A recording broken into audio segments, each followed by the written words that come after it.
a partida através de uma repetição do tiro livre indireto, porque não tem, não é, se o árbitro esquecer de levantar o seu braço, né, ou levantar o braço e arriar, e o tiro for cobrado diretamente contra a meta adversária, ele irá prejudicar a equipe cobradora, uma vez que o gol, teoricamente, não valeria, né, por ser diretamente, teria sido uma cobrança que deveria ocorrer 2 toques, uma situação de 2 toques. Então, para não prejudicar a equipe cobradora, ele anula o gol, né, e repete o tiro livre indireto. Alguém tem alguma dúvida em relação a essa questão? Então, Gilmar, posso entrar um pouquinho aqui? Claro, lógico. Não sei se vocês estão observando, todas as nossas provas, a partir dessa última agora, elas estão com a fundamento. Tem a regra que se encontra e a página que se encontra. Tá, fundamentação. Uhum. Se o árbitro tiver alguma dúvida, ele pode recorrer ao livro de regras, olhar a regra que se trata essa questão e a página, e lá ele vai encontrar a resposta de cada questão dessa. Ok? Perfeito. Tem até situações que as pessoas vão verificar que existe até uma fundamentação em mais de uma regra do jogo, né, para completar assim a melhor opção para aquele questionamento. Ok?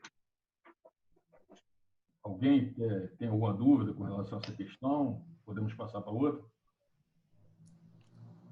Pessoal, se alguém tiver alguma dúvida, basta ligar o microfone e perguntar, tá? Ok? Bom, se ninguém tem dúvida, Gilmar, passa para a próxima.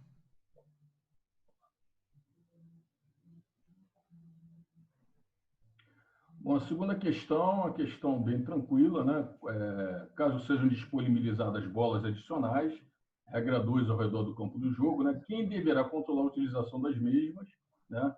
A resposta ali, é uma resposta até bem simples, é o árbitro. Fica sob o controle do árbitro essas bolas adicionais, né? É claro que durante a partida o quarto árbitro ele tem uma função de controlar as bolas, né? Mas assim, para efeito de controle, de acordo com a regra 2, né, inclusive para saber se aquela bola deva ser ou não utilizada, isso é responsabilidade do árbitro central. Então, a letra B, que seria a segunda opção, o árbitro. Okay? A fundamentação está lá na regra 2. Sobe um pouco a prova, por favor, Sérgio. Só falar uma coisa aqui. Me garantiram que nós teremos o tempo à vontade na ligação do Zoom. Eu estou vendo aqui que vai parar daqui a pouco. Então, se por um acaso cair a ligação, eu vou mandar outro link para poder refazer. A princípio, teria que ficar mais de 2 horas, mas eu acabei de receber a informação aqui que vai parar em 7 minutos. Então, a gente vai continuar. Se por acaso cair, eu vou entrar em contato de novo para poder fazer uma outra ligação, tá bom? Não vou embora. Bom, podemos passar para a questão 3? Sim. Vamos lá. O árbitro autoriza o procedimento de uma substituição. Antes do jogador a ser substituído, deixar o campo de jogo, ele ofende assintosamente o quarto árbitro, que de imediato informa o árbitro. Qual será a decisão, a tomar a decisão correta? Então, a gente vê ali que era um procedimento de substituição iniciado, mas que não se concretizou. Perfeito? Por que não se concretizou? A substituição só se materializa, só se concretiza, né, só é concluída quando o jogador substituto ele entra no campo de jogo. Ele pode participar de qualquer reinício de jogo. Nesse caso, o jogador a ser substituído, ele não havia deixado o campo. Como ele não havia deixado o campo e cometeu uma infração passível de expulsão, ele deverá ser expulso, né? E o árbitro, então, não permitirá que o procedimento de substituição seja concluído, o expulsará e reiniciará as regras, o jogo conforme as regras. Esse jogador que iria substituir, né, ele poderia substituir um outro jogador da equipe. Não teria nada que impedisse, mas teria que ser comunicado ao quarto árbitro para que fossem feitas as anotações necessárias um relatório posterior, né, ao termo do jogo, não teria nada que impedisse.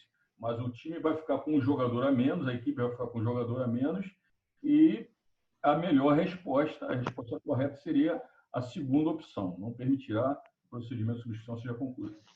Ok? Alguém tem alguma dúvida? Quer fazer alguma colocação? Alguma dúvida? Querem fazer alguma colocação? Está ali a fundamentação, há duas regras, né? Na regra 3, de jogadores, né? Que fala sobre substituição, e na regra 12, faltas e incorreções, que fala sobre as punições disciplinares, medidas disciplinares a ser tomadas. Se não tem dúvida, vamos passar para a próxima questão da prova de ontem.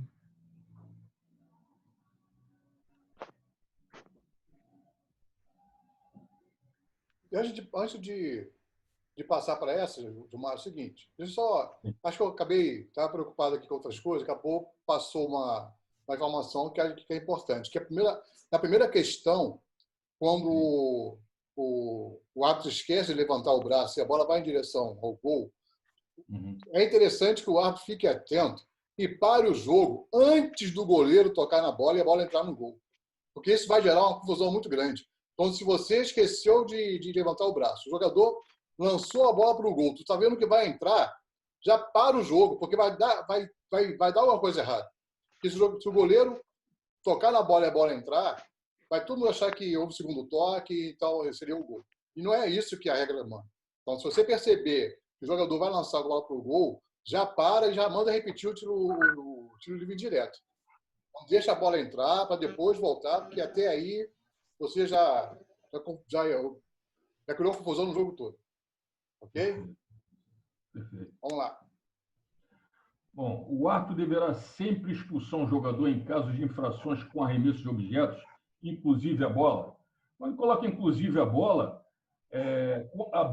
ela deixa de ser um equipamento de jogo, né, e passa a ser um objeto de arremesso quando ele é utilizado dessa maneira, né? Mas a pergunta fala, né, o questionamento, é se sempre ele tem que ser expulso, né? Essa situação depende da intensidade do arremesso do objeto. Se o objeto for arremessado com força imprudente, haverá apenas o quê? O tiro livre direto ou penal, a decisão técnica a ser tomada, certo? Mas não haverá o cartão disciplinar. Se houver força temerária, né, deverá ser marcado o tiro direto ou penal, tiro direto ou penal, e a aplicação do cartão amarelo pela força empregada no arremesso do objeto, que nesse caso é a bola. E se tiver uso de força excessiva, também a decisão técnica é a mesma. Tiro livre direto ou penal, em função do local onde for a bola tivesse sido arremessada no jogador, tocar no jogador, né? E ele deverá ser expulso, o infrator. Ok? Então, é a segunda opção, dependerá da intensidade do arremesso do objeto, prudência, temeridade ou uso de força excessiva. Ok? Alguma dúvida em relação a essa questão? Alguma colocação?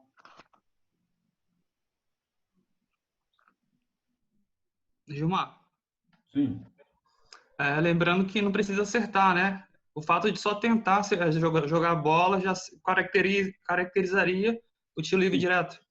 Sim. O que acontece? A regra, ela diz para a gente o seguinte, no arremesso do objeto, a regra 12, no local onde acertaria ou pudesse acertar, né, o jogador, onde acertar ou acertaria a pessoa quem está sendo arremessado. Então, a infração ela tem a mesma punição, né? É a mesma punição. Tá legal? Não muda nada. Você está certo com relação à sua observação. Gilmar, boa noite. Boa noite. Deixa eu só pegar um gancho aí rapidinho. Tá escrito aí arremessar um objeto para atingir a bola, um adversário ou oficial de arbitragem. Beleza? Mas aí tem uma vírgula que está assim, ou manter contato com a bola segurando o objeto. Então, se um jogador estiver dentro da sua área, tá? ele entra em contato com a bola, ele domina a bola, porém ele está com a caneleira, com o objeto na mão, a própria chuteira, ele domina essa bola com esse objeto na mão. É pênalti, porque está escrito aqui, ó, Se for dentro da área, sim. por dentro da área. Sim. Ele não vai lançar. Ele só tá E tiraram uma situação, porque o que acontecia? Quando isso poderia, dava uma prerrogativa, uma abertura para o goleiro poder fazer isso. Como ele pode jogar com a mão dentro da área, isso é permitido, tirar essa situação de tocar com objeto, ou tocar a bola com objeto, né? E colocaram isso como tiro livre direto. Então, se for dentro da área, é penal. Né? Porque o goleiro podia fazer. Se ele arremessasse um objeto, por exemplo, ele tirava a chuteira e arremessava, na bola era tiro livre indireto. Não era tiro penal. Então, tiraram isso dessa situação e colocaram em tiro livre direto. Exatamente por causa do goleiro. E se o goleiro faz isso e tira uma clara oportunidade de gol, além do tiro penal, ele tem que... A pergunta é o seguinte. Por exemplo, um jogador que vai trocar de posição com o goleiro. Sim. Ele botar, é o camisa 8 do time. Aí ele troca com o goleiro na hora da cobrança dos pênaltis, né? Uhum. Ele usa a camisa do goleiro, que é o camisa número 1, né? Geralmente. E na súmula, né? Por exemplo, ele passa a ser, né, o camisa número 1 e troca uma outra numeração. Uma outra numeração. Ele acaba virando, né, o goleiro, por ser outra numeração. O goleiro passa a ser um cobrador, né, aí vira o camisa 8, cobrador, né, e o jogador passa a ser o número 1. Se esse jogador fizer alguma besteira na hora alguma ocorrência errada, né, durante a cobrança do pênalti, ele vai ser expulso, tomar cartão amarelo, e como é que isso vai para a súmula? Existe, assim, a obrigatoriedade do árbitro fazer esse relato na súmula das ocorrências que venham acontecendo na partida. Então, se houve uma troca de posição de goleiro com o jogador, é cabível que o árbitro faça essa anotação exatamente, né? Não só para mostrar o que aconteceu durante a partida, na verdade, ali, durante a determinação, né, do vencedor da partida, de acordo com o regulamento da competição, que é para determinar o vencedor através do livre da marca penal, e a partir do momento que ele faça essa menção a esse fato, isso fica esclarecido para qualquer situação, né? Porque aquele jogador, porque na prática a gente não tem condição ali de colocar uma, senão você vai parar muito tempo, botar com o esparadrapo, colocar a camisa do goleiro, e isso fica inviável. Então troca-se o uniforme e faz-se menção com relação a essa situação, que o jogador número 8 trocou de uniforme com o goleiro, porque o goleiro realmente ele tem que ter assim a sua vestimenta, né, o seu equipamento diferente dos outros demais jogadores. É isso que o diferencia dos demais jogadores. Então cabe uma anotação na súmula. Okay? Afirmativo, professor. Muito obrigado pelo esclarecimento. Okay. Gilmar, galera, boa noite aí. Tá ouvindo? Estou ouvindo, Edilson. Claro. Tá. É só para frisar, né, e deixar bem claro que existe uma diferença grande entre substituição e troca de posição, né? E só para você esclarecer um pouco sobre mais isso aí, para a gente entender um pouco melhor, e em relação a essa pergunta que o companheiro fez aí, é importante entender, porque eu entendi bem o que ele quis dizer em relação à numeração, né? Quando efetivamente há uma troca de posição, né, especificamente do goleiro com um jogador de linha, eu entendo que a numeração continua a mesma, até para efeito de punição disciplinar, né? Digamos que o 8 que trocou de posição com o goleiro, ele já tenha sido advertido. Se ele cometer uma outra situação disciplinar com um número diferente do anterior ao dele, o que vai prevalecer é o número dele. Eu queria que você explicasse um pouco mais sobre isso aí. Não, perfeito. O que acontece é que, na prática, para haver celeridade no processo, troca-se a camisa e faz a observação de que o jogador número 8 ele trocou de uniforme, assumiu ali a função do goleiro. Mas, assim, presume-se, né, que aquele jogador que passou a utilizar a camisa 1 simplesmente porque trocou de camisa com o goleiro, ele continua sendo número 8. Até para efeito mesmo dessa situação de punição, como você frisou bem. E quando você relata isso na súmula, né, tira essa possibilidade de ocorrer uma penalização, uma possível penalização para o jogador indevidamente. Você está certo o que você está falando, né? Então, presume-se essa situação. Aquele jogador número 8 continua sendo o jogador número 8. Ele só colocou o uniforme do goleiro para diferenciá-lo, né, dos outros jogadores. Mas ele continua sendo o jogador número exatamente por essa situação. Então, a partir do momento que você relata isso na súmula, colocando de uma maneira clara, a situação acaba não vindo a ter problemas. Você está certo no que você está falando. Perfeito. E só para esclarecer, a diferença entre a troca de posição com substituição, especificamente a do goleiro, que é o que a gente está falando aqui. Sim, sim. Na verdade, assim, não existe uma substituição, existe uma troca de função, apenas isso. Não saiu um jogador de campo e entrou outro jogador. Até porque, nos tiros livres desde a marca penal, em regra, não existe substituição. Só existe a única possibilidade de substituição é o quê? Quando ainda não completou o número máximo de substituições daquela equipe e o goleiro ficar impossibilitado de continuar jogando.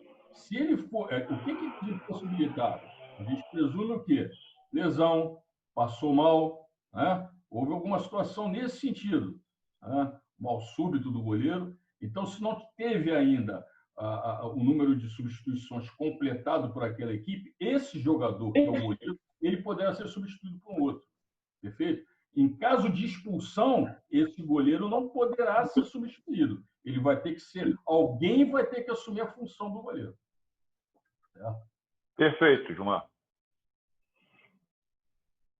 Alguma pergunta a mais aí sobre essa questão?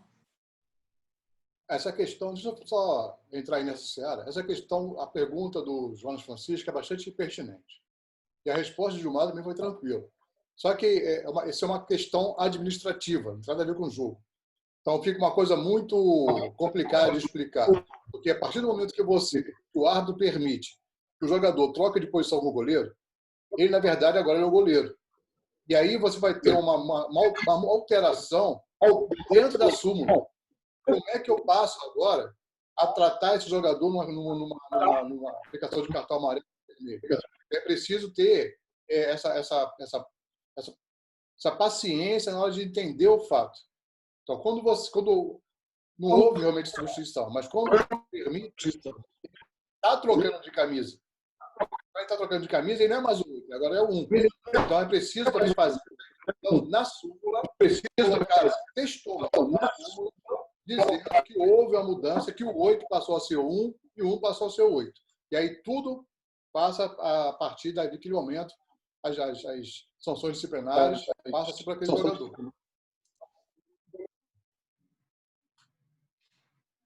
Vamos passar para outra? Vamos lá? Alguém quer fazer alguma colocação? Essa é a quinta. Podemos passar? Questão 6. 6, né? Então, vamos lá. Um jogador que está em posição de impedimento, a gente sempre lembrando, posição de impedimento não é cometimento de infração. Para haver cometimento de infração, tem que haver, né, uma equação matemática, posição de impedimento mais interferência do jogo ativo. Mas vamos lá.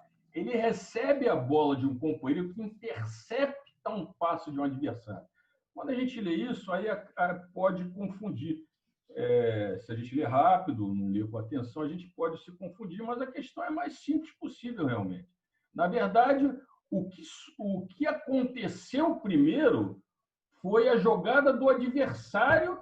Subsequentemente, esse companheiro desse jogador que estava em impedimento, em posição de impedimento, ele intercepta a bola. Então, a bola vem do companheiro dele. Se vem do companheiro dele ele interfere no jogo, né? Ou outra forma de envolvimento jogativo, né? E esse jogador tem que ser punido com um impedimento, com tiro livre. A equipe dele tem que ser punida com tiro livre indireto. Perfeito? Então, marcará um tiro livre indireto por impedimento. Certo? Alguma dúvida, pessoal?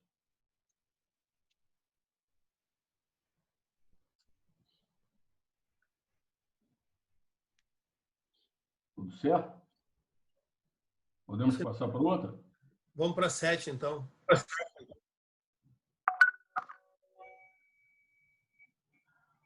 Bom, vamos lá então. O defensor abandona o campo por sua linha de meta para deixar seu adversário em posição de impedimento. Isso é uma situação prevista lá na regra 11, né, do impedimento. Qual será a decisão tomada pelo árbitro? É sempre importante a gente ter em mente que deliberadamente ou não, quando o jogador ele ultrapassa a linha demarcatória, é como se ele tivesse o quê? Sobre a linha demarcatória para fins de impedimento, até que a equipe defensora, até que o jogo seja interrompido, ou até que a equipe defensora jogue a bola para fora da área penal em direção à linha de meio de campo. Se esse defensor ele faz isso deliberadamente, ele comete uma atitude antidesportiva. E sendo cometendo uma atitude antidesportiva, esse jogador é passível de uma advertência com cartão amarelo. Perfeito? Tá? Então, ele poderia dar prosseguimento à partida, sim, só que é completamente incompleta, né? Essa que é a realidade. Tem muitas coisas que o árbitro deveria tomar posteriormente a um possível prosseguimento à partida, né? A letra B vem dizendo: se a bola estiver no controle da equipe adversária, permitirá que o jogo continue, e quando a bola estiver fora de jogo, advertirá o defensor por deixar deliberadamente o campo sem a sua autorização. Letra B. Legal? Alguma dúvida?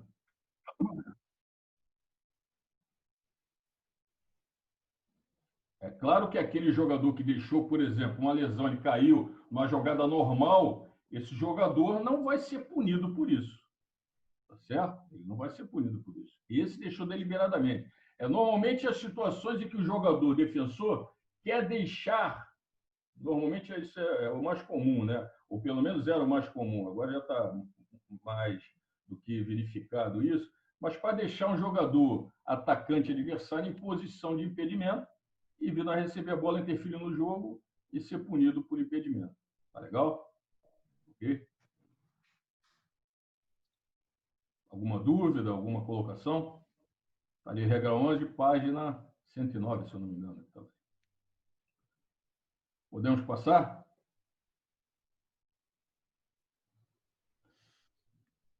Então, a questão 8. O jogador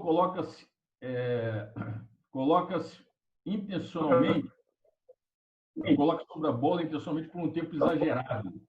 Como deverá o árbitro proceder? Essa colocação ele não diz de que forma é. A gente pode até considerar aquela que ela chama de bola presa, né? Ele intencionalmente, ele se coloca, prende essa bola, pode até sentar na bola, fazer algo que venha a caracterizar uma situação de conduta antidesportiva. E se ele comete uma conduta antidesportiva, ele é passível de advertência com cartão amarelo. E o reinício do jogo será através de tiro livre indireto, onde a infração foi cometida ou for cometida. Nesse caso, a melhor opção seria a letra B, advertir ao jogador por conduta antidesportiva e punir a sua equipe com um tiro livre indireto. Ok? Alguma colocação, pessoal? Professor, boa noite. Boa noite. Dá licença rapidinho. Tem alguns amigos que não conseguiram entrar. O máximo de participantes só 100. Teto máximo. 100. Quem está falando? É Rafael Braga. Quem? Árbitro assistente. Árbitro assistente de Rafael Braga. Então, eu tô recebendo aqui pelo meu WhatsApp. Então, ok. Desliga o seu microfone agora para eu responder. Então, eu estou recebendo aqui meu WhatsApp, acredito que o Sérgio também esteja recebendo. Tem muitos árbitros que estão tentando entrar e não estão conseguindo. Essa semana eu e o Sérgio Santos, vou conversar com o Sérgio Santos para ver como é que nós podemos resolver essa situação. E a informação inicial é que nós poderíamos atender, se não me engano, Sérgio, 250 árbitros, né? 250. 250 e tempo ilimitado. E tempo ilimitado. Porque, assim, essa plataforma é uma plataforma que a federação disponibilizou e a federação paga por esse serviço. Não é aquela gratuita. Então, assim, nós pegamos de surpresa quando foi surpreendido no sentido de repente, o Sérgio Santos falou, faltam 7 minutos e vão cancelar a nossa reunião. No primeiro momento, isso aconteceu. E a outra surpresa que tivemos foi o fato de só atender a 100 árbitros. Então, nós vamos tentar, durante essa semana, resolver isso, uma vez que a federação efetua o pagamento dessa plataforma e que possa ser atendido os requisitos de 250 árbitros no mínimo, né, e tempo ilimitado, como é o que deveria ser. Ok? O estranho, Cláudio, é que nós fizemos um teste, ficamos quase 1 hora falando e não caiu. E caiu hoje, não sei porquê. Tem que ver se eu fiz alguma coisa errada aqui na hora de configurar. Não sei o que aconteceu. Mas nós testamos a ferramenta, 1 hora conversando, não caiu. Quando a federação disponibilizou Quando a federação disponibilizou essa ferramenta, o Sérgio Santos fez comigo uma videoconferência, nós ficamos mais de 1 hora conversando, e assim, não houve problema nenhum. E a informação que nos chegou é que atenderia 250 árbitros. Eu falei, ok, Sérgio, está bom, 250 árbitros é um número razoável, eu acredito até que entre algo próximo disso, mas que não chegue a 250. E o tempo ilimitado nos favorece que nós podemos discutir mais tempo. E aí hoje, infelizmente, aconteceu essa situação que durante a semana nós vamos tentar resolver. Ok? Então, eu peço a vocês, assim, aqueles que tiverem contato com outros árbitros, informe que foi um problema, que nós vamos resolver durante a semana e que para a próxima sexta-feira nós esperamos que não aconteça. Entendi. Mas que avisa também que a correção, a dúvida dessa prova de hoje, eu vou colocar o link da gravação dessa reunião no YouTube, no nosso canal. É só entrar lá e vocês vão acessar. Ok? Vamos lá, Gilmar. Falta essas questões. Faltam 8, né? 8 já foi. 8, falta 9. 9 a 10. Boa noite, Gilmar. Posso fazer uma colocação sobre É o Mário Valentim. Essa questão que a gente acabou de falar. Assim, se eu pontuasse bem, porque eu fazendo essa questão, eu caí nessa questão da bola presa que você citou. Entendeu? O jogador coloca... Desculpa, está passando uma moto barulhenta aqui na rua. Quando o jogador a bola intencionalmente, via aquela questão de uma disputa de bola no chão ali, jogador sem bola e dá aquela famosa bola presa, né? Então eu marquei a primeira opção. Só que esse um tempo exagerado aí, que uma situação um pouco diferente. Eu queria que você apontasse que, na minha visão, são 2 situações diferentes. Naquela famosa bola presa, que é aquela disputa que o jogador fica um tempinho ali prendendo aquela bola. Eu acho que seria só o tiro livre indireto, não é isso?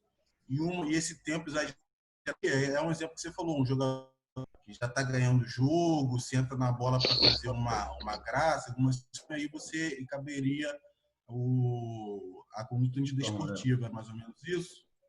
Sim.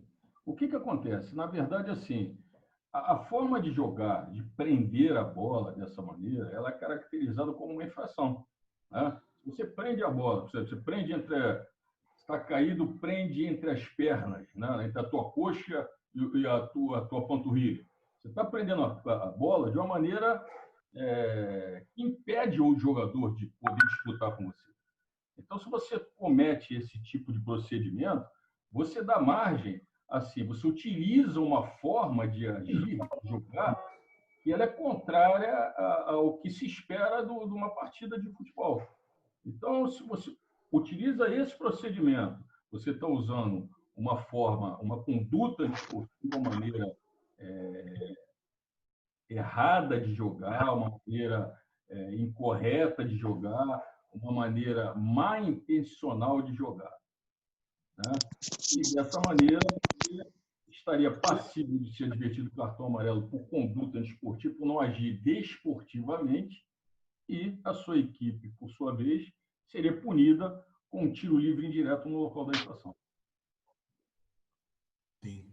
Então, assim, essa situação, toda ela, se você interpretou como que o jogador prendeu a bola intencionalmente para ganhar uma vantagem ali, toda essa situação, você entra de desportiva e aplica O jogador ele tem o direito de proteger a bola, de esconder a bola, ele tem esse direito de fazer. O que ele não pode fazer é utilizar um procedimento que seja contrário ao que a gente entende como impedir, de alguma maneira, de uma maneira ilegal, o adversário de poder disputar essa bola.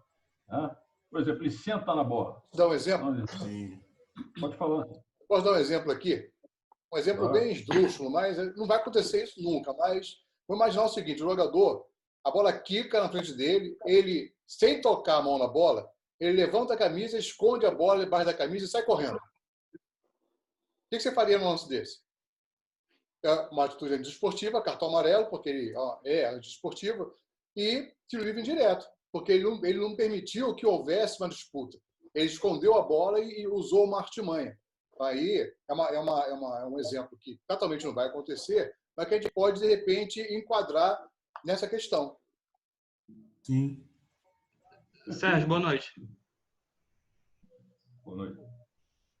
Só fazendo um adendo na explicação do Sérgio, caso o jogador faça essa atitude que o senhor acabou de falar, coloque a bola debaixo da sua camisa. No caso, é tiro livre direto, não é isso? Porque é uma extensão da mão. Ou não? Não. Não vamos entrar nesse mérito agora, porque eu só quis trazer um desenho, quase que, praticamente, isso não vai acontecer, né? Mas eu quis trazer um desenho só para mostrar o que poderia estar trazendo nessa questão. É claro que, se você entender que, ao levantar a camisa, ele encosta a camisa com a mão, aí é claro que você pode entender que a mão é cartão amarelo. Aí sim, tira livre direto, porque foi mão, mas o cartão amarelo é por ter atitude antidesportiva, não porque ele botou a mão na bola. Perfeito. É uma coisa meio complicada, mas certo? Ele não pode fugir disso. Perfeito. Sérgio, a prova saiu no caso, se você entender que ele tocou a mão na bola, o cartão amarelo não é por esse motivo. Porque, nesse caso, ele não impediu um ataque promissor, ele não evitou um gol, não tentou evitar o gol. E, nesse caso, para a mão na bola, não seria cartão amarelo. O cartão amarelo é por atitude antidesportiva. Ok. Obrigado. Podemos passar para a 10ª? É a 9ª agora, né? Desculpa, é a 9ª. É a 9ª, é. Não, desculpa. Bom, na execução de um bola ao chão, antes da bola tocar no gramado, quando a gente chega nessa parte mesmo da questão, a gente vê que a bola ainda não entrou em jogo. Certo? Porque ela só entra em jogo a partir do momento que ela toca no gramado, toca no solo. Então, antes disso acontecer, um jogador dá um chute em seu adversário com uso de força excessiva. Então, ficou bem claro ali que esse chute é um chute com uso de força excessiva, ele é passível de cartão vermelho. Né? É uma conduta violenta. Perfeito? Bom, qual será a decisão do árbitro? Então, a gente tem duas situações ali. Primeiro, uma agressão, uso de força excessiva e expulsão. Né? Então, está caracterizada ali a punição disciplinar. A segunda, com relação ao reinício do jogo, que é o que a gente trabalha como árbitro, né? Como árbitros que somos. A punição e o reinício do jogo. O reinício do jogo ali, ele cabe uma repetição, um novo bola ao chão, simplesmente porque a bola não entrou em jogo. Ela estava fora de jogo. Tá certo? Então, seria expulsão desse atleta, infrator, e o reinício do jogo através de bola ao chão. Então, é a segunda opção. Expulsar o jogador por conduta violenta, é jogo busco grave, porque não foi disputa de bola, tá certo? Foi uma conduta violenta, e reiniciar a partida através de um novo bola ao chão. Alguma dúvida, algum questionamento? Professor. Duas fundamentações. Um na regra 8, que fala sobre o bola ao chão, e outro na regra 12, que fala exatamente dessa situação específica com relação à punição disciplinar. Professor, Boa aqui é Ian Gomes, assistente. Só tirar uma dúvida que veio agora olhando essa questão. Iniciar a partida através de um novo bola ao chão. Atualmente, a bola ao chão tem agora tipo, a bola ao chão para a equipe, né? Então, por exemplo, você tem o bola ao chão para um jogador da equipe, isso. Exatamente. Isso. Então, vamos supor que esse bola ao chão é para a equipe defensora. Aí o zagueiro fez esse ato aí. Ele deu um chute na bola para acertar o cara e foi expulso. O bola ao chão repete-se para o time dele ou inverte-se o bola ao chão? Vamos lá, peraí. Fala só de novo para mim do zagueiro, dali para frente, para eu entender o que você falou. Tá. O que acontece? Vamos supor que esse lance foi para a defesa, a favor da defesa. O jogador da defesa, no bola ao chão, ele executa esse bola ao chão dessa forma aí que está na questão. Você tocou a bola, essa bola tocou no chão? Ele deu um chute forte no adversário. Antes de tocar no chão? Antes de tocar no chão, tá igualzinho. O que eu quero saber, ele vai ser expulso. Entendi. Vai ser expulso. Por causa da força empregada. Certo? Virou arremesso de objeto. Deixou de ser bola, virou arremesso de objeto. Se a bola não tocou no chão, ela não entrou em jogo. Perfeito? Como ela não entrou em jogo, o bola ao chão tem que ser destinado à equipe desse mesmo defensor. Ela não entrou em jogo. Perfeito? E esse defensor, para quem o árbitro teria direcionado inicialmente o bola ao chão, ele tem que ser expulso. Vai direcionar outro jogador da mesma equipe, que a bola não entrou em jogo. Certo? Entendi. Vai mudar o bola ao chão. Perfeito? Obrigado. Tá ok. Mais alguma colocação, pessoal? Alguma pergunta? Podemos passar para 10? Pessoal, mesmo terminando o tempo, se cair, a gente vai voltar para uma outra rodada, tá bom? Aí a gente conversa sobre outras coisas. Vamos lá. Dentro do campo de jogo, com a bola de jogo, 2 jogadores da mesma equipe, né, cometem atos de conduta antidesportiva ou violenta entre eles. Certo? Qual será a decisão do árbitro? Toda vez que a gente pensa em decisão de árbitro, a gente pensa sempre em quê? Sanção disciplinar e reinício de jogo. Às vezes, o reinício de jogo é o mais difícil. A sanção disciplinar é fácil em razão do tipo principalmente se a gente tratar da intensidade da infração. Né? A gente falar, falta tática, às vezes a gente tem um pouco mais de dificuldade, porque requer alguns conceitos internalizados. Mas, assim, nós temos que verificar qual é a situação de reinício de jogo com a punição disciplinar. Então, se comete ato de conduta antidesportiva ou violenta entre eles, né, se a conduta antidesportiva, pessoal, está lá elencada na regra 2 uma série de situações de conduta antidesportiva e fica claro o seguinte: conduta antidesportiva é passível de advertência com cartão amarelo. Certo? Conduta violenta. Uma é conduta antidesportiva, a outra é violenta. Conduta violenta está esclarecido também na regra 12 que conduta violenta é uma das situações, entre outras, né? Jogo brusco grave, segundo cartão amarelo, entrar na SOV e outras mais que a gente não precisa detalhar aqui. Mas, assim, conduta violenta é passível de cartão vermelho. Então, nós já identificamos quais são as punições disciplinares. Advertência com cartão amarelo e expulsão com cartão vermelho. Perfeito? A situação está com relação ao reinício do jogo. Então, vamos lá. Conduta antidesportiva. Eu pergunto, uma situação que às vezes a gente esquece, né? Uma falta temerária é uma conduta antidesportiva? É uma conduta antidesportiva. Se ela é uma conduta antidesportiva, ela é passível de cartão amarelo. E qual o tipo de reinício de jogo com uma falta temerária, por exemplo? Tiro livre direto ou penal. Perfeito? Então, a gente já sabe que tiro livre direto ou penal já é passível de situação. Aí não diz também se foi dentro ou fora do campo, né? Se, por acaso, essa conduta antidesportiva se referiu a uma situação, uma infração verbal ou gestual, sempre contra quem quer que seja, o reinício do jogo é sempre com tiro livre indireto. Perfeito? Então, nós temos aí que situações? Tiro livre direto, tiro livre penal e tiro livre indireto. Expulsão e advertência, com cartão amarelo. Perfeito? Nós conseguimos aí verificar quais são as possíveis situações. A gente está falando que são jogadores da mesma equipe, certo? Dentro do campo, é tiro livre direto ou penal. Fora do campo, é tiro livre indireto, com a bola em jogo, sobre a linha demarcatória. E se for verbal, também será tiro livre indireto mesmo dentro do campo. Então, a letra A é que mais atende essa situação. Advertirá ou expulsará, dependendo da gravidade dos atos por eles praticados. Perfeito. Reiniciará o jogo através de um tiro livre indireto, como a gente viu as situações, tiro livre direto ou penal contra a equipe desses atletas, já que são atletas da mesma equipe, no local onde a primeira infração ocorra. Perfeito? A punição disciplinar é uma coisa, o reinício de jogo é outra. E a gente vai ver quem cometeu a primeira infração. É nesse local que vai acontecer isso. Que vai acontecer o reinício do jogo.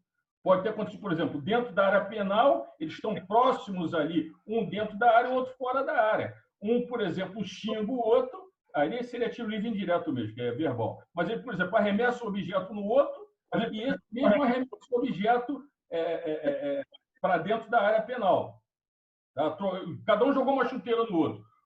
O que recebeu a chuteira dentro da área penal, certo? A infração é pênalti.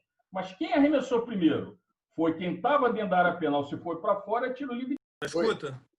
Pô, tá aqui. Tem como retomar agora? Tenho.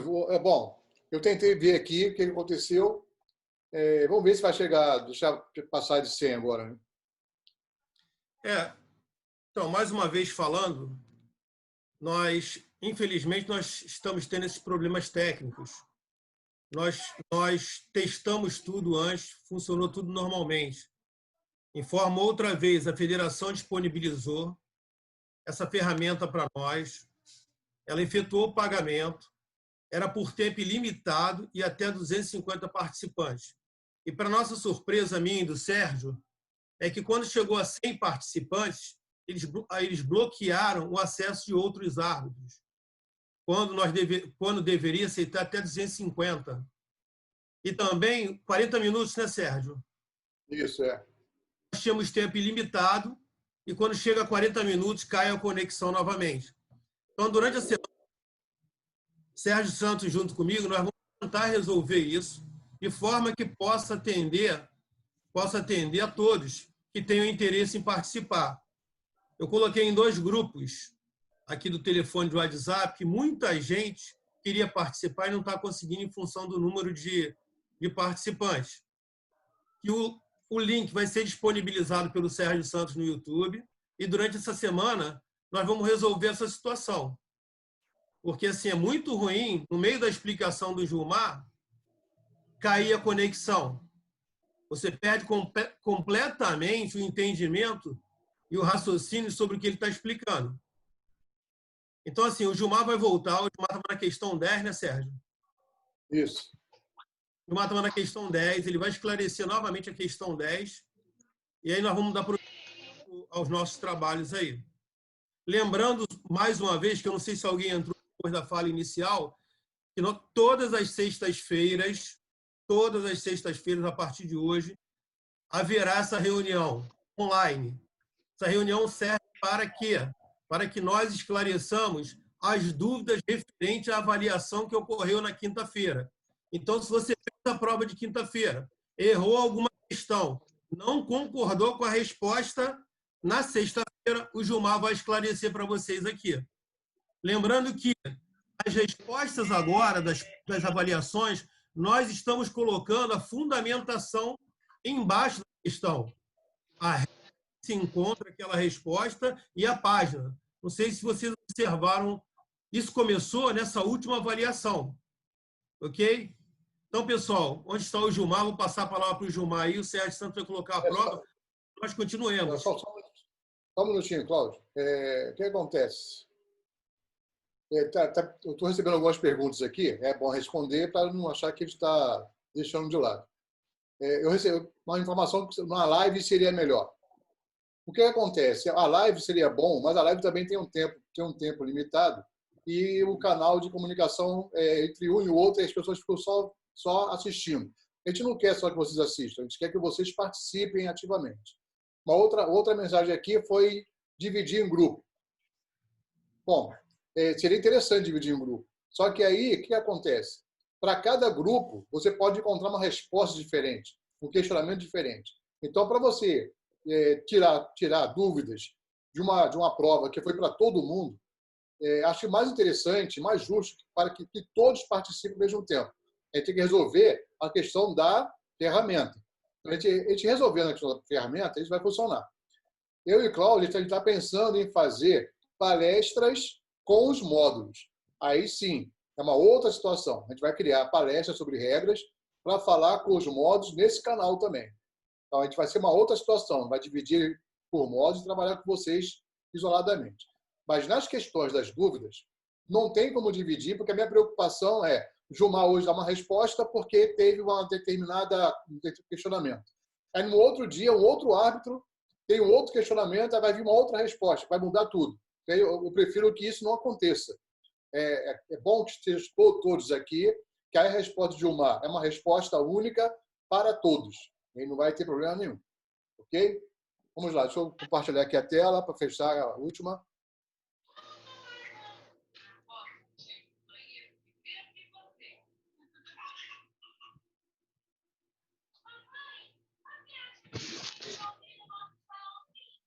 Tem uma mãe aí.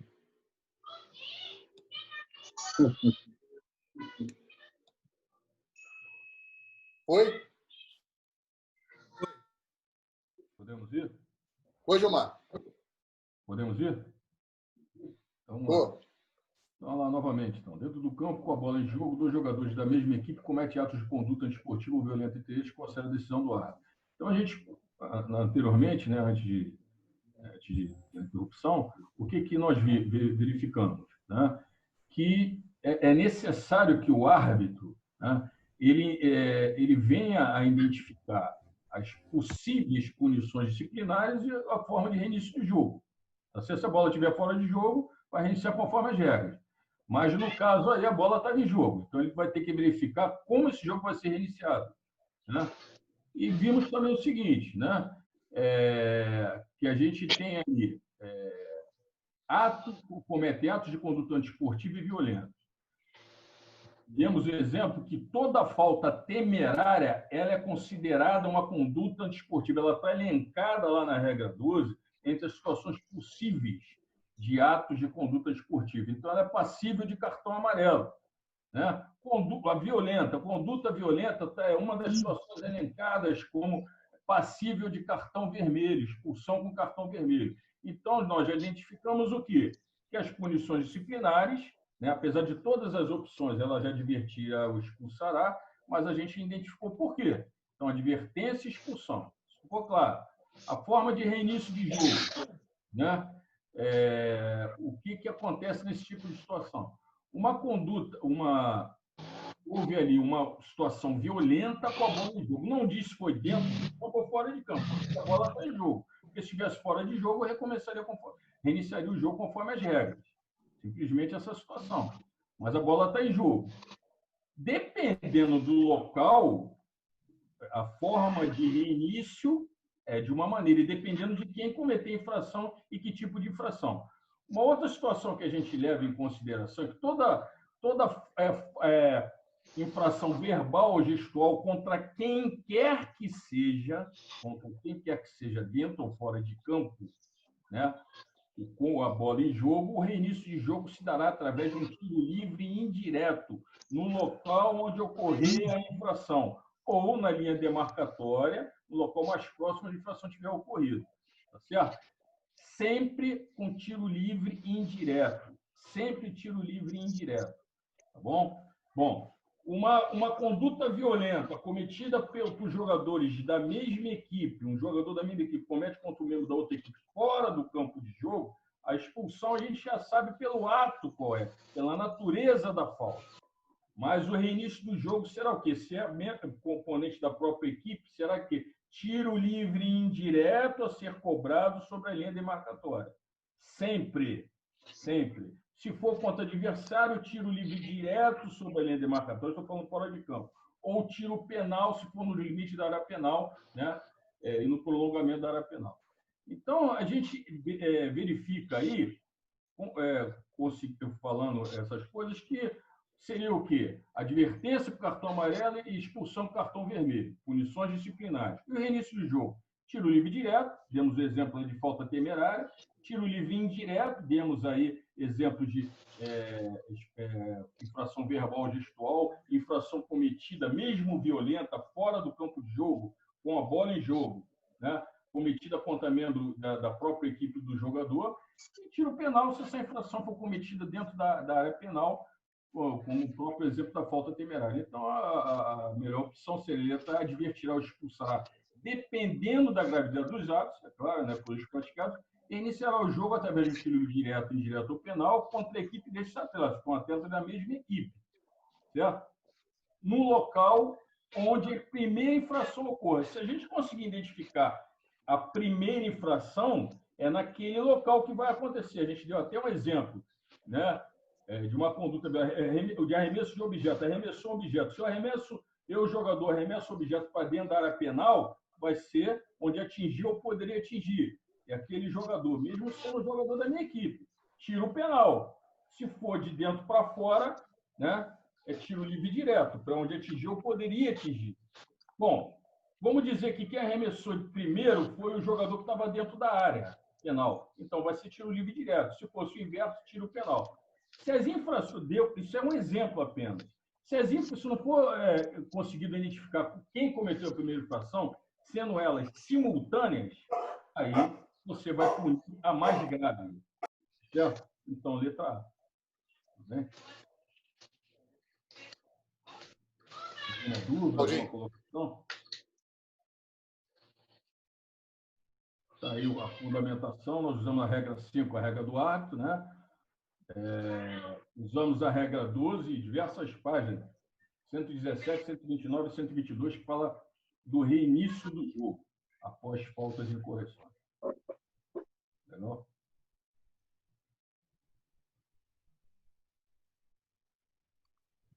Alguma dúvida? Tudo bem? Professor, Lucas Estevão. Eu entendi que que a infração ocorreu dentro do campo de jogo, com a bola em jogo. Aí não seria só o direto, o penal? Não, olha só.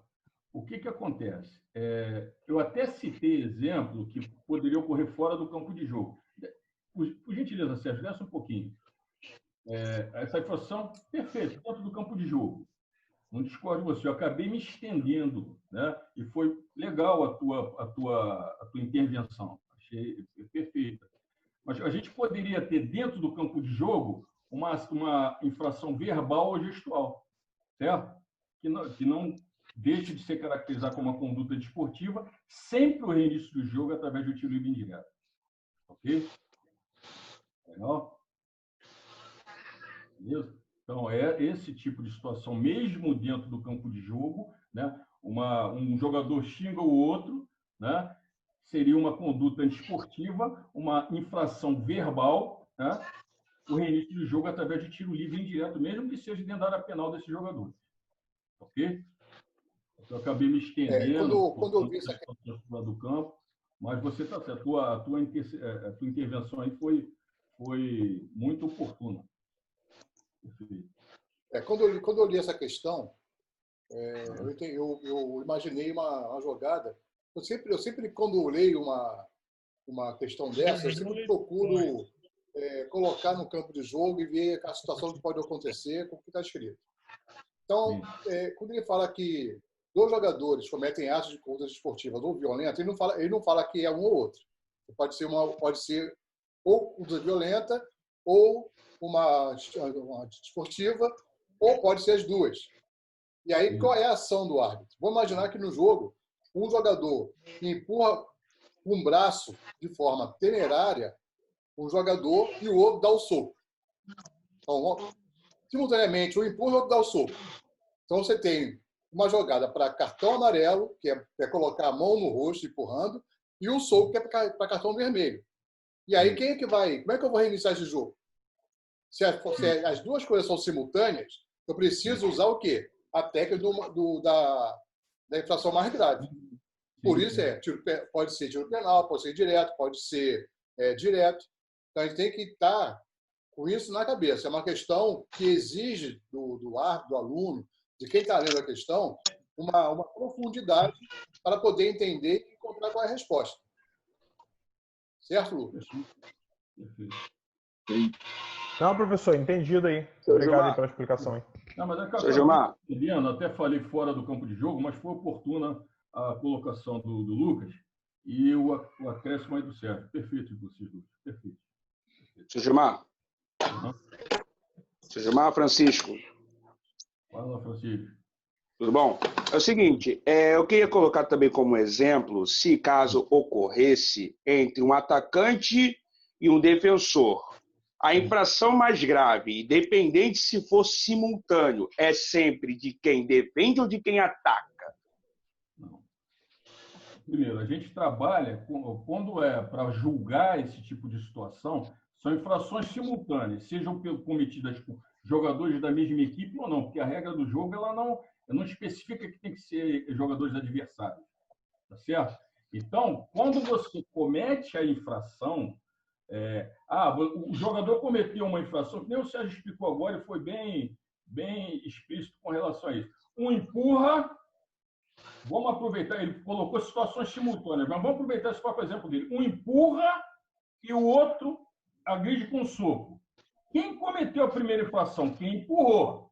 Essa infração tem que ser marcada, porque ela foi cometida anteriormente. Agora, punição disciplinar, cartão amarelo para quem cometeu essa primeira infração e cartão vermelho para o outro que agrediu. Se forem simultâneas, como o Sérgio exemplificou, seria o quê? Você vai punir a mais grave. E como você identifica a mais grave? Normalmente pelo quê? Pela punição disciplinar. É por aí. Mas aí eu estou colocando como exemplo o seguinte. Se, por exemplo, ocorreu a infração que seja fora da área penal, envolvendo um atacante e um defensor de forma simultânea e que ambos praticam conduta violenta, a infração mais grave sempre vai vir do defensor ou do atacante? Francisco, a gente tem que seguir a regra, ela dá para a gente uma sequência, né? A sanção disciplinar, o reinício do jogo, a gravidade do contato físico e o impacto tático. Quando eles começam a igualar, você vai ter que chegar numa definição. Você não pode, antigamente, quando tinha infrações simultâneas, independentemente da natureza da falta, você reiniciava com bola ao chão. Isso não existe mais. Sim. Então, você reinicia, primeira coisa, sanção disciplinar. Quem teve a pior punição? Os dois não tiveram punição, não tiveram cartão disciplinar, ou um teve vermelho e outro amarelo. Então, essa equipe desse jogador que teve vermelho é que vai ser punida. Se for os dois amarelos, vamos passar para o segundo item. Reinício do jogo. Foi pênalti. Né? Foi pênalti, o outro foi tiro livre direto. Qual que é mais grave?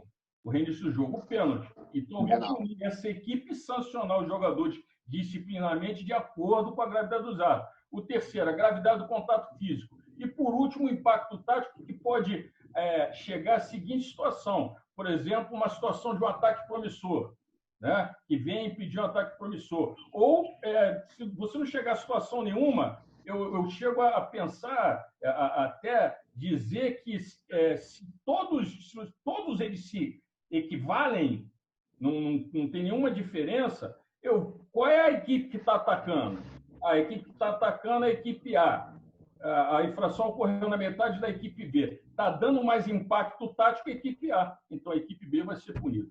Então, são vários agora está explicado. Vários aspectos que você tem que identificar. E Entendi. ordenadamente, você tem que seguir essa ordem. Isso se for simultâneo. Se não for simultâneo, você pune a primeira infração, ali o reinício de jogo é de acordo com aquela infração, e independentemente de ter sido a segunda infração cometida, aquele jogador também vai ter que ser punido conforme a gravidade do ato dele. Perfeitamente. Explicado, professor. Muito obrigado.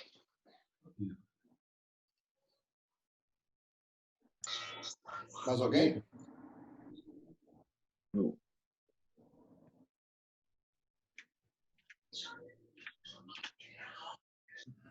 Cláudio, está por aí ainda?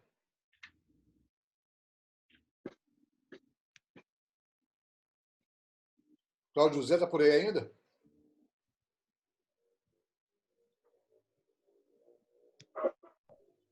Perdão, eu tinha ligado do telefone, que tinha um barulho externo aqui, eu ia acabar atrapalhando a explicação do Gilmar. Nós não temos mais perguntas sobre a avaliação de ontem. Eu, assim, queria ouvir os árbitros, não todos, é claro, mas, assim, uns 2 ou 3, sobre essa iniciativa que a federação, que a COAF agora tem, né, a comissão de ensino tem, com essa ferramenta.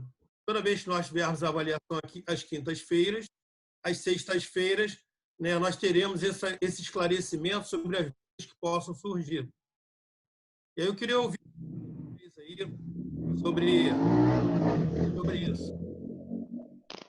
Boa noite a todos. Desculpa. Pode falar, Rogério. Boa noite a todos. Rogério Lucas falando. Tudo bem, professor? Primeiramente, gostaria de agradecer a todos, professores.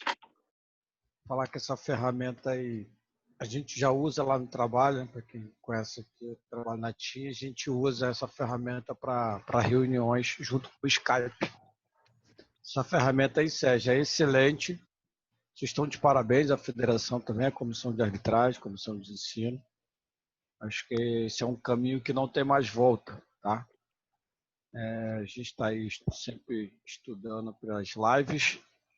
Isso é uma ferramenta, né? Isso é uma ferramenta que para todo mundo estudar, trocar mensagem, reuniões. Vocês estão de parabéns aí, tá bom? Só isso que eu tenho que agradecer. Eu sei que eu não estou compartilhando muito das lives aí, já conversei com o Sérgio, mas a gente está trabalhando aqui internamente, tá bom? Boa noite a todos, bom final de semana. Obrigado.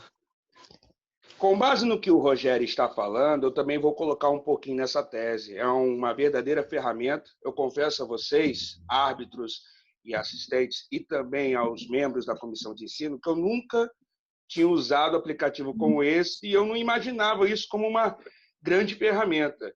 E que isso, além de ser um grande aprendizado, para que todos possam interagir também com questões, e aproveitando o gancho do Rogério e também elogiar pelas questões que colocam no Google Classroom, que é uma grande ferramenta, como um grande aperfeiçoamento nosso para quando voltarmos aos trabalhos, quando voltarmos às escalas. Então, desde já agradeço ao presidente da federação e agradeço a todos os membros da comissão de ensino por esta grande oportunidade em que nós estamos juntos para poder compartilhar um pouquinho do que passou na última quinta-feira.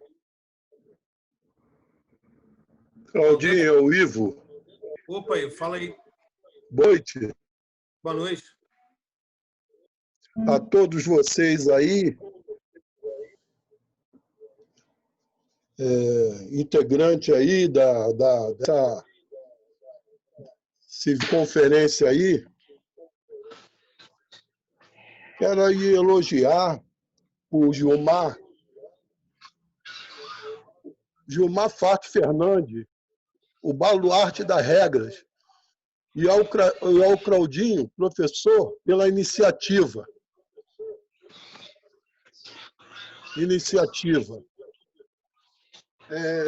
Desde 2012. Oi.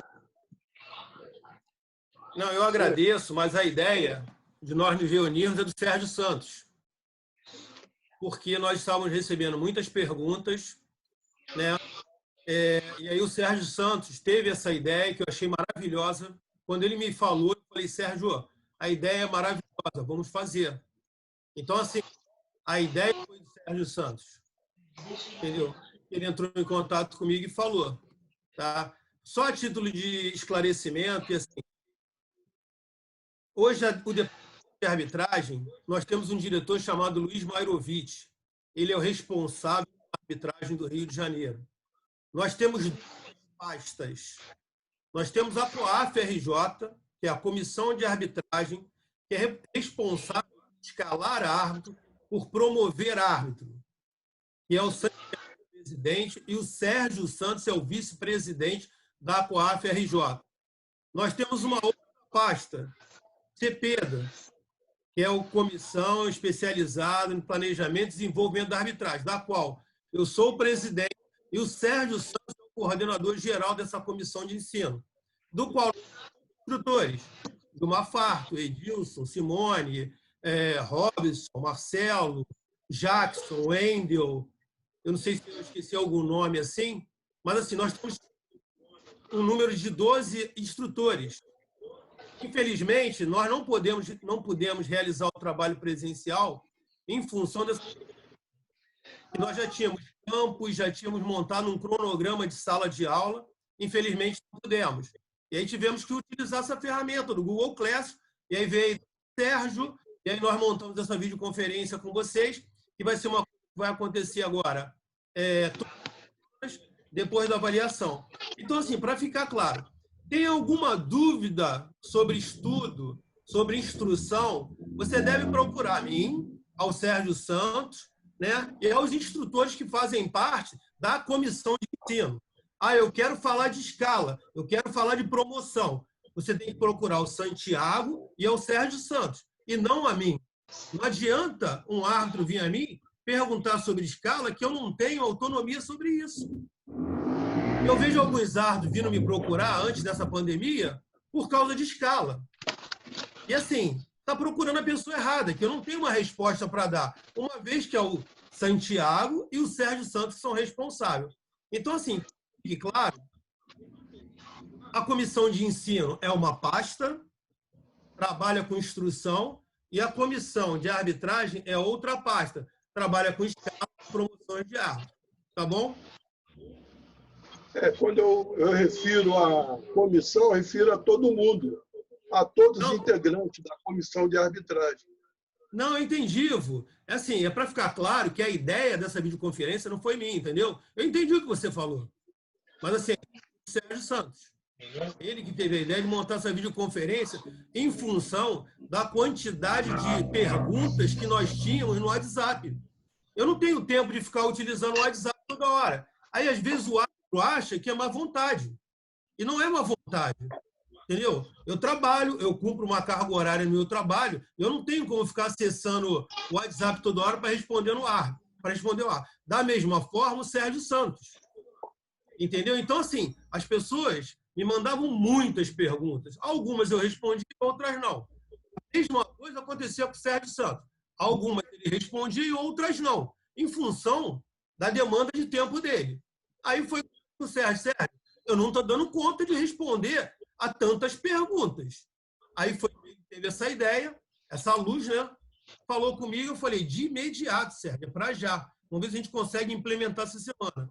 Eu peço muitas desculpas a vocês, porque, assim, a sala de aula era para 250 participantes, era tempo ilimitado e não foi isso que aconteceu. Muitos dos colegas de vocês quiseram participar e não conseguiram. Eu, inicialmente, eu fui um pouco pessimista.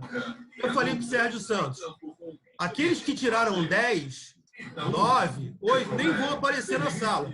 Sérgio, eu estou contando com, no máximo, 20 alunos. E, para minha surpresa, graças a Deus, nós tivemos 100 participantes que puderam acessar a plataforma. E muitos outros que, infelizmente, não puderam acessar a plataforma em função desse problema técnico que ocorreu, que nós vamos resolver durante a semana. Então, pessoal, eu peço vocês o seguinte, procurem diferenciar as coisas. Então, é sobre ensino, Cláudio José, Sérgio Santos e os demais instrutores. Fala sobre promoção, Santiago e Sérgio Santos. Se eu não me engano, acho que eu não falei o nome do Marcelo. E o Marcelo também é instrutor. E o Ednei também. O Ednei também é instrutor. Tá? Marcelo, Ednei, Edilson. Nomes aí, e acabei esquecendo o nome de alguns.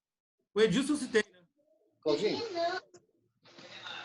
antes de finalizar aí, pegando o gancho tanto do Francisco como do Ivo, eu entendo até que quando alguém vai elogiar, basta elogiar, citar o nome de um dos componentes que está elogiando a todos, porque é um trabalho em equipe.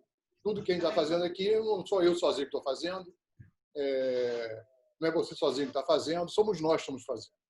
E eu sempre tive muita preocupação com a parte de ensino dentro da comissão de arbitragem. Todo mundo sabe que a minha intenção sempre foi colocar a arbitragem no nível acadêmico. Então, acho que é importante a gente pensar nisso, pensar que, antes do árbitro, você precisa ter uma pessoa capacitada para poder usar as regras a seu favor e a favor da federação. Não a favor de um clube, não a favor de outro clube, sim a favor de uma coisa maior. E nada mais justo que ir pelo lado da educação.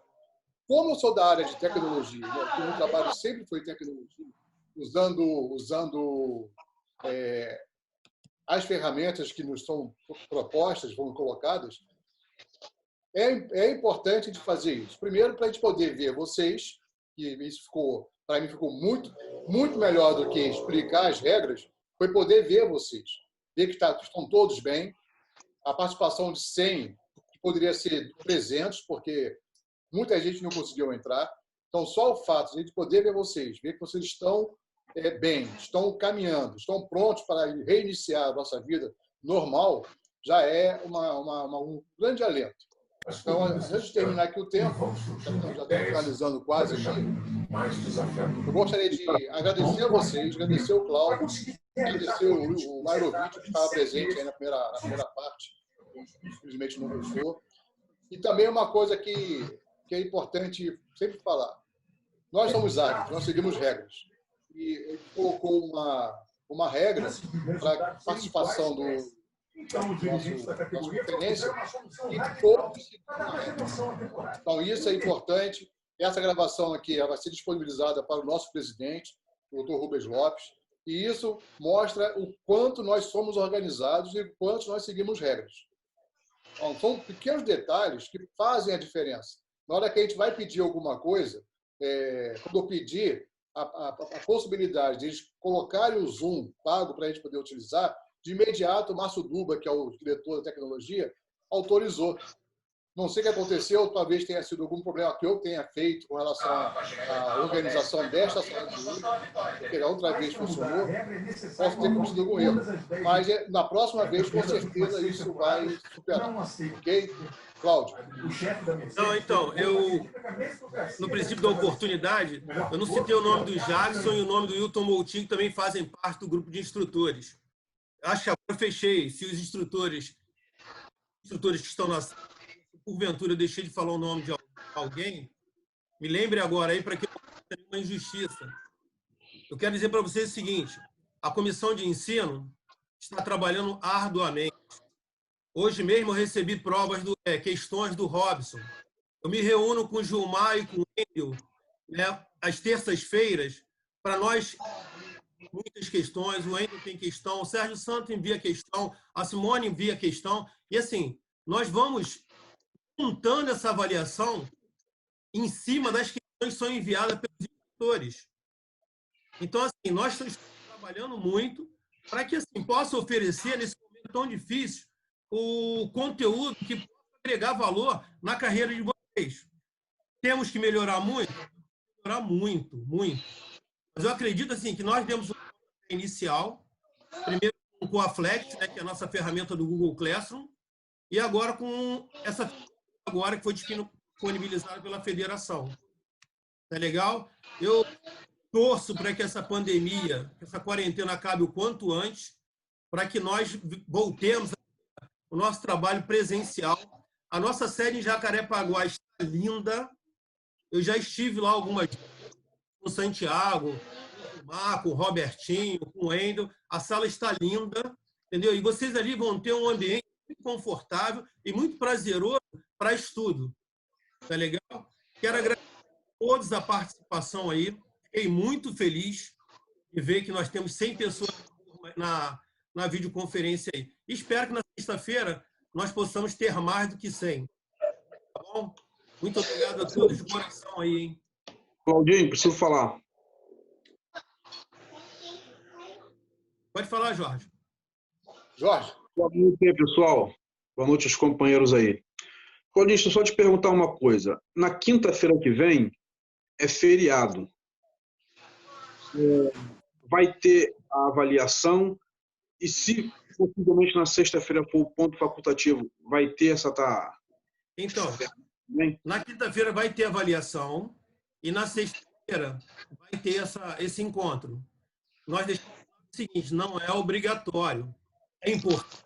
Eu acredito que seja muito importante para o Arthur esclarecer dúvida. Ainda que ele tenha tirado 90, 80 ou 100, ou até mesmo 100, vem aqui na sala de aula, quer dizer, na videoconferência, porque surge uma pergunta e o Gilmar esclarece. Então, tem uma pergunta aqui que não estava diretamente relacionada à questão, mas que abriu oportunidade para outras respostas. Por exemplo, o Francisco, a questão era uma. O Francisco levantou a possibilidade de ser fora da área, de ser simultânea, e o Gilmar foi esclarecendo. Isso tudo vai agregando, entendeu? Assim como o Lucas Estevão falou, e assim como outros falaram aí. Não, está certíssimo. Correto. É isso mesmo. Claudinho. Deixa eu só saber quanto tempo nós temos. 99, o grupo está com 2 conexões. Nosso diretor aí. Hein, Sérgio? Quanto tempo nós temos? Oi. Sérgio? 4 minutos. 4 minutos? Posso ser breve? Deixa eu só ver se o diretor quer falar, porque senão ele vai acabar não falando. Luiz, tá... Luiz?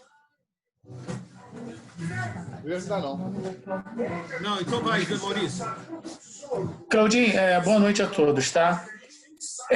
Poderíamos voltar daquelas primeiras provas para começar a tirar as dúvidas ou vai ser só a partir dessa agora? Inicialmente a ideia é a partir dessa. Nada impede que voltemos lá atrás. Tá, correto? Porque teve uma prova que foi até, na minha concepção, achei muito difícil, e conversando com outros companheiros, alguns tiraram nota. Não vou citar nome que é antiético. Sim. E a minha nota também não foi boa, mas até porque você tem que fazer a prova sem consulta. Eu penso assim, cada um tem seu estilo, certo? Sim. Aí essa prova gerou uma dúvida, não só para a minha pessoa, como para outras pessoas. Mas, como eu disse, eu não vou citar nomes. A minha nota não foi uma nota que eu gostei. Foi uma nota ruim. Aí eu pensei, vou perguntar para ver se poderia ver as outras provas ou determinadas, entendeu? Mas é critério dos senhores. Uma boa noite aí, desculpa o incômodo. Não, foi bom. Seguinte, não é obrigatória a participação nas avaliações. Eu acho importante participar. E outra coisa, se você 50, 60, 70, não há problema nenhum. Não há problema nenhum. Nós nos cadastrando essas notas, né, Sérgio? Nós temos acesso lá, eu e Sérgio administramos lá a ferramenta lá, as salas de aula lá, nós temos acesso às notas, nós vemos a nota de cada aluno, mas nós não estamos preocupados com isso. Isso não vai ser elemento para tirar de escala ou colocar em escala caso as competições voltem. O que nós queremos com essas avaliações é que vocês adquiram conhecimento. E às vezes você adquire conhecimento com um erro. E eu errei uma questão. O que nós estamos fazendo agora, que eu estou achando muito importante, é colocar a fundamentação daquela resposta na prova. O que não tinha até essa última agora. Agora nós colocamos lá na chave de resposta qual é a regra e qual é a página. Pode chegar aí essa questão. E posso pegar lá e ver lá na página, na regra lá, qual é a resposta correta. Alguém quer falar aí, Elito? Oi, Claudinho, tiver um minutinho. Sérgio, tenta ser breve. Eu comentei esse assunto com o Sérgio, só para colocar um parecer em relação às questões, se for possível.